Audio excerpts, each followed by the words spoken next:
पैसे कम खर्च होंगे, टाइम कम खर्च होगा और सबसे ज्यादा सुरक्षित इलेक्शन होंगे पेपर बैलेट से। ईवीएम से चुनाव सुरक्षित हो ही नहीं सकते।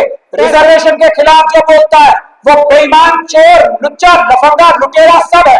सिर्फ और सिर्फ पेपर बैलेट से ही सुरक्षित है और किसी चीज से सुरक्षित इलेक्शन हो ही नहीं सकते। इसमें बहसबाजी में पड़ने की जरूरत नहीं है किसी को भी।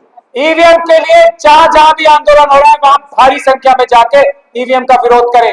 हमारे किसी भी बहुजन का कोई भी आंदोलन हो रहा है उसमें जाना शुरू करें, आप टाइम देना शुरू करें। अगर आपको अपनी घरों की और परिवारों की रक्षा करनी है, वरना घर में से निकाल निकाल कर मारेंगे। जो दुनिया और देशवासियों को अनाज खिलाने वाले लोग थे, आज 5 किलो अनाज के लिए मोहताज बना दिया।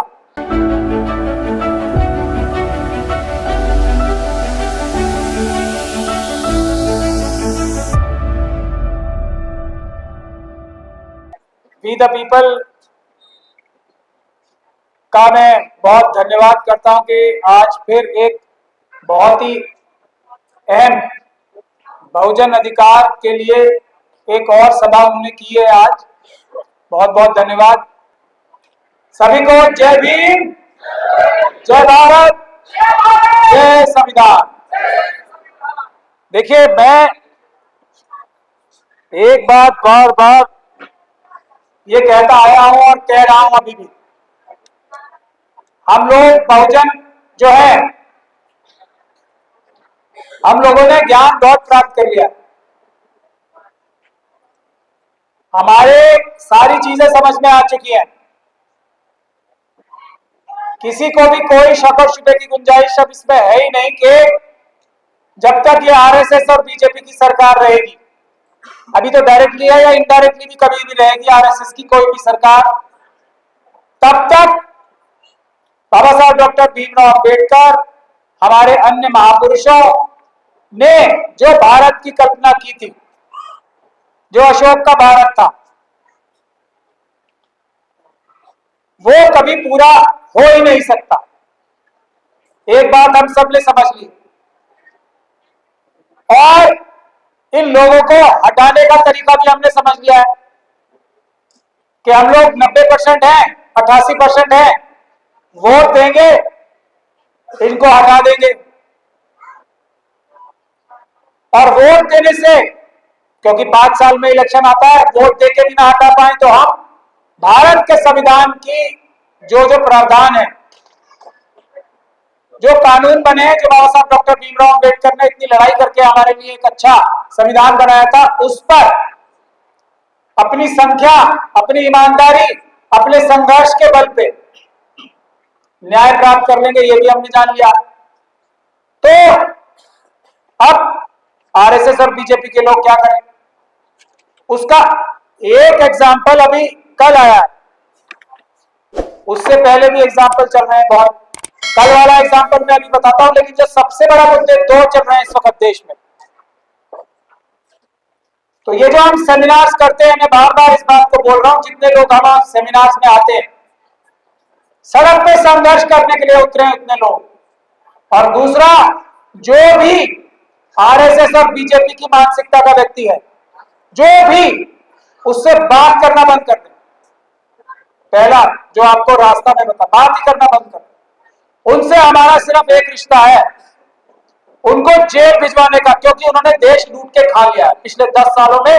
देश को लूट लिया, एक एक आदमी के घर से अनाज छीन लिया और 5 किलो अनाज के लिए मोहताज बना दिया। हम लोग जो दुनिया और देशवासियों को अनाज खिलाने वाले लोग थे, आज 5 किलो अनाज के लिए मोहताज बना दिया। ये है, तो पहला काम हमें जो करना है वो है बात करना बंद कर दो। और एक एक आदमी, अगर एक एक आरएसएस के कार्यकर्ता, पन्ना प्रमुखों के खिलाफ कार्रवाई अगर लिखित पर पुलिस में करनी शुरू कर दे कि कल तो वो स्कूटर पे घूमते थे, आज मर्सिडीज में कैसे, कल तक झोपड़ी भी नहीं थी, आज ये महल कैसे, ये काम शुरू करें हम सबसे पहले। तो प्रैक्टिकल काम करने का वक्त आ गया है। दूसरा, जहां कहीं भी आंदोलन हो रहा है, हमारे किसी भी बहुजन का कोई भी आंदोलन हो रहा है, उसमें जाना शुरू करें, आप टाइम देना शुरू करें। अगर आपको अपनी घरों की और परिवारों की रक्षा करनी है, वरना घर में से निकाल निकाल कर मारेंगे अगर 2024 का इलेक्शन हम लोग नहीं ठीक करते। उन लोगों को ये पता लग गया, आरएसएस और बीजेपी के लोगों को, और बहुत अच्छे से पता है, हम अब किसी बहकावे में आने वाले नहीं है। कोई मुद्दा ले, बालाकोट, पुलवामा, ये वो कुछ भी, उससे बेवकूफ बनने वाले नहीं है लोग, बिल्कुल बेवकूफ नहीं बनेंगे और कोई भी वोट नहीं देगा इन्हें। तो इन्होंने ईवीएम का जरिया चुन रखा है। ईवीएम, आप वोट किसे भी दें, सरकार अगर नरेंद्र मोदी साहब की बनेगी तो फिर क्या करोगे आप? भाई वोट देके ही तो सत्ता परिवर्तन कर सकते हो आप। पूरी तरीके से अगर अम्बेडकरवादी सरकारें नहीं आती तो जैसी भी थोड़ी बहुत अम्बेडकरवादी सरकारें आती है वही तो बना सकते हो आप। अब वो करने का भी तरीका छीन लिया। तो पहला मुद्दा तो ये है, समझ लो आप लोग ध्यान से, पहला मुद्दा है ईवीएम। इस वक्त ईवीएम के लिए जहां जहां भी आंदोलन हो रहा है वहां भारी संख्या में जाके ईवीएम का विरोध करें। अभी हमसे पहले एक साथी बोल के गए थे, मैं ये बात आप लोगों को साफ कर देना चाहता हूं, मैं थोड़ा बहुत पढ़ा लिखा वकील माना जाता हूं, किसी बहसबाजी में पढ़ना ही नहीं। ये बुनियादी कानून है पूरी दुनिया का, पूरी दुनिया का बुनियादी कानून है ये, कि इलेक्शन सिर्फ और सिर्फ पेपर बैलेट से ही सुरक्षित है और किसी चीज से सुरक्षित इलेक्शन हो ही नहीं सकते। इसमें बहसबाजी में पढ़ने की जरूरत नहीं है किसी को भी। जो भी पेपर बैलेट के, कागज के बैलेट के, बैलेट बॉक्स के खिलाफ बोलता है वो झूठ बोलता है, वो बेईमान है। ये बात आप सोच के रखो, इसके आगे बहस नहीं। अभी एक हमारे साथी बोल के कहते, इसीलिए मैं ये बात कह रहा हूं कि संविधान में संशोधन करना पड़ेगा अगर पेपर बैलेट से चुनाव करना है। ऐसा कानून में कोई प्रावधान नहीं है जो पेपर बैलेट से चुनाव ना हो सके, ऐसा कोई नहीं है। बल्कि आज भी जो कानून है वो पेपर बैलेट वाला ही कानून है। बैलेट, ये जो ईवीएम मशीन भी है ना, इसको भी पेपर बैलेट ही मान के इलेक्शन होते। बुनियादी कानून आज का भी पेपर बैलेट का ही है। तो इसलिए मैं निवेदन कर रहा हूं, ये वकालत का जो काम है, कानून बताने का काम है, हम पे छोड़ दीजिए। हम झूठ नहीं बोलते, हम सच बोल रहे हैं। मैं इसीलिए चैलेंज कर रहा हूं बार बार लोगों को कि अगर मोदी सरकार में उनके अटॉर्नी जनरल है ना, उनके सॉलिसिटर जनरल है, आए बहस करें और मैं उन्हें बताता हूं कि कैसे झूठ बोल रहे हैं सब, और ये कितनी बड़ी भ्रांति फैला रखी है कि कानून में बदलाव करना पड़ेगा। कोई बदलाव करने की जरूरत नहीं है, कुछ जरूरत नहीं है। पैसे कम खर्च होंगे, ये मैं कह रहा हूं, वो मेरी बात पे तो भरोसा है आपको। पैसे कम खर्च होंगे, टाइम कम खर्च होगा और सबसे ज्यादा सुरक्षित इलेक्शन होंगे पेपर बैलेट से। ईवीएम से चुनाव सुरक्षित हो ही नहीं सकते, पैसे ज्यादा खर्च होते हैं और धोखा ही धोखा, टाइम भी ज्यादा लगता है। तीनों तरीके से ईवीएम से चुनाव धोखा ही धोखा है, फ्रॉड ही फ्रॉड है। इसके अलावा कुछ बात ही करने की जरूरत नहीं है। जो ईवीएम के पक्ष में बात करता है वो समझ जाओ या तो बेवकूफ बन रहा है या बेवकूफ बना रहा है। देश बचाओ। एक एक व्यक्ति भी जो कहीं भी ईवीएम का सेंटर है ना, जैसे रिटर्निंग ऑफिसर, अभी देश में 543 बनेंगे लोकसभा का चुनाव कराने के लिए। एक एक ऑफिस के बाहर हमें हजारों की संख्या में बैठना है, जैसे सीएनआरसी के प्रोटेस्ट में किसान आंदोलन में बैठे थे। हमें इस तरह का देश में माहौल बनाना है, जैसे SC/ST एक्ट जब हटाया था 2018 में अप्रैल 2 को, वो माहौल देश में क्रिएट करना है। जब ये सरकार ईवीएम से चुनाव कराने से पीछे हटेगी, वरना इनकी तो जिंदगी और मौत का सवाल है। वोट इन्हें एक भी नहीं पड़ना और ये ईवीएम से चुनाव नहीं कराएंगे, ऐसा कभी संभव है? समझ लो बात। और किसी तरीके से नहीं मान लेंगे, दुनिया भर के झूठ बोलेंगे। अब इलेक्शन कमीशन को सड़कों पे उतार दिया, पहले हमने 50 मशीनें मांगी ना सिर्फ, कितनी ज्यादा डर लग गया। अब एक एक को जाके दिखा रहे हैं झूठ अपना कि नहीं नहीं ईवीएम की मशीनें ठीक होती है। पहले कहते थे मशीन देखने नहीं देंगे, बड़ी बड़ी पॉलिटिकल पार्टीज को मशीन देखने के लिए नहीं दी उन्होंने। अब एक एक गांव में जाके, एक एक गली में जाके क्यों दिखा रहे हैं? क्योंकि हमने इन्हें बेनकाब कर दिया। और ये बात जानते हैं जब अम्बेडकरवादी खड़े होते हैं, वैसे नहीं डर रहे। जब अम्बेडकरवादियों ने कमर कस ली है, अब मुकाबला होगा, चाहे अब पुलिस लाए, चाहे अपने आरएसएस के गुंडे लाए, मुकाबला होगा। ईवीएम से चुनाव नहीं होने देंगे, किसी हालत में नहीं होने देंगे, किसी कीमत पे नहीं होने देंगे। जिसकी जोरदार मुद्दे लगा दे। देश बचाओ।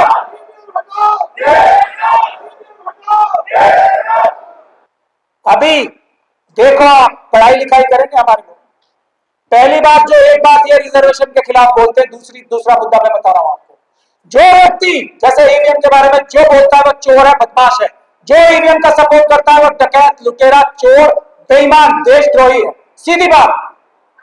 उसी तरीके से रिजर्वेशन के खिलाफ जो बोलता है वो बेईमान, चोर, लुच्चा, लफंगा, लुटेरा सब है। बात ध्यान से समझ ले।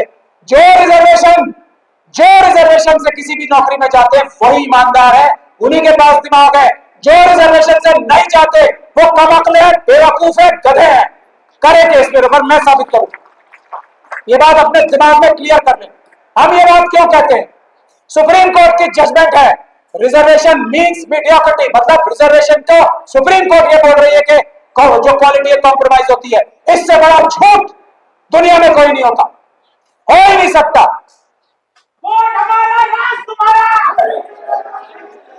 दूसरा मुद्दा रिजर्वेशन का, वीवीपैट। मैं फिर बोल रहा हूं, जो भी किसी तरह की भी बात करता है, वीवीपैट भी धोखा, सब धोखा, सब फ्रॉड है, सिर्फ पेपर बैलेट, किसी बात ही नहीं करनी जवाब। रिजर्वेशन का मुद्दा, ये खुल के हम ये बोल सकते हैं कि रिजर्वेशन वाले जो है उनको काम करना नहीं आता, खुलेआम बोल रहे हैं ना। इसी ग्राउंड पे हमें नॉट फाउंड सूटेबल करते हैं ना। एनएफएस क्या होता है? नॉट फाउंड सूटेबल, खुलेआम करते हैं। हम लोग पता नहीं क्यों बैकफुट पे रहते हैं, डिफेंस करते हैं। ये जो इंटरव्यू लेने वाले हैं, मैं आज ऐलान कर रहा हूं, ये नेवर फाउंड सूटेबल है। जो इंटरव्यू लेने बैठते हैं, नेवर फाउंड सूटेबल। जो इंटरव्यू लेने बैठेगा उसके मन में एकलव्य का कॉन्सेप्ट होगा। समझ में आती है बात आप लोगों को? हजारों साल से द्रोणाचार्य पुरस्कार देते हैं ना। ये क्या है? क्या है द्रोणाचार्य पुरस्कार? क्या है कॉन्सेप्ट द्रोणाचार्य साहब का? एकलव्य का कॉन्सेप्ट है ना। और उसको अपना द्रोणाचार्य पुरस्कार उसको देते हैं जिसको ये टीचर मानते थे। सही बात है ना। और कुछ चाहिए सबूत, और कुछ सबूत भी चाहिए। जो आइडिया है वो एकलव्य का कॉन्सेप्ट है। फिर भी एकलव्य को यह बताना पड़ेगा कि मैं सबसे बड़ा धनुर्धर नहीं हूं, यह बताना पड़ेगा। अगर एकलव्य है तो वो सबसे अच्छा है, खत्म बात। इसके आगे बहस करना बेवकूफी का काम है। ये लोग कभी अकलमंद हो ही नहीं सकते, ये मेहनती हो नहीं सकते, ये ईमानदार हो नहीं सकते, बाय डिफॉल्ट नहीं हो सकते। हाँ, अच्छे बुरे लोग कहीं भी किसी भी कम्युनिटी में होते हैं। अम्बेडकरवादियों में भी कई बेईमान हो सकते हैं, कम होते हैं, और उधर भी हो सकते हैं, वहां ज्यादा होते हैं। ये बात जब तक आप मान के नहीं चलोगे, जब तक कुछ नहीं होगा। तो दूसरा एक आंदोलन चल रहा है देश में, जिसके लिए अभी यूजीसी ने, हम लोगों ने पकड़ लिया ना अम्बेडकरवादियों ने, तो फौरन बैकफुट पे चले गए। वरना क्या कह रहे थे कि हमारे जो पढ़ लिख के डॉक्टर ऋतु जैसे टीचर, रोहित वेमुला जैसे टॉपर, जो पढ़ लिख के सबसे आगे जाएंगे, एकलव्य बनेंगे, उनको क्या कहेंगे? नॉट फाउंड सूटेबल, और बाहर कर देंगे कान पकड़ के। ये यूजीसी कर रहा था। और की ईवीएम के खिलाफ हर रिटर्निंग ऑफिसर के ऑफिस के बाहर, और जहां इनके पेपर बैलेट्स नहीं, ये ईवीएम की मशीन है, जहां जिस वेयर हाउस में है उसके बाहर परमानेंट प्रोटेस्ट लगाने की जिम्मेदारी जो लेता है, इस वक्त सबसे बड़ा अम्बेडकरवादी वही, इस वक्त सबसे बड़ा संविधानवादी, इस वक्त सबसे बड़ा देशभक्त वही है, जो इन दो कामों में हमारा साथ देता है, जो इन दो कामों में आगे बढ़ के लड़ाई करने को तैयार है। मेरी यही दो गुजारिश है, बहसबाजी बंद, भाषणबाजी बंद, सड़क पे उतर के खून पसीना बहाने के लिए हम लोगों को तैयार होना है। हमारे सारे प्रोटेस्ट कानूनी होते हैं, हमारे सारे प्रोटेस्ट पीसफुल होते हैं। हमारे ऊपर दिल्ली यूनिवर्सिटी में लाठीचार्ज भी हुआ, भानु जी और हम पे, ऋतु पे और हम पे, चंद्रशेखर आजाद और हम पे, मंजीत नौटियाल साहब और हम पे, सब पे, कितने भाई हमारे यहाँ बैठे, सब पे लाठीचार्ज हुआ। परत के हमने कुछ नहीं किया, चुपचाप लाठियां खाई। लेकिन हमारा आंदोलन और बड़ा हो रहा है। यही हमारी ताकत है, पीसफुल प्रोटेस्ट, मगर पीछे नहीं हटेंगे। जय भीम, जय संविधान, जय भारत। देखते रहिए नीलकमल टीवी। आपको अगर हमारा वीडियो अच्छा लगता है तो हमारे चैनल को सब्सक्राइब करिए, वीडियो को लाइक करिए, शेयर करिए। धन्यवाद।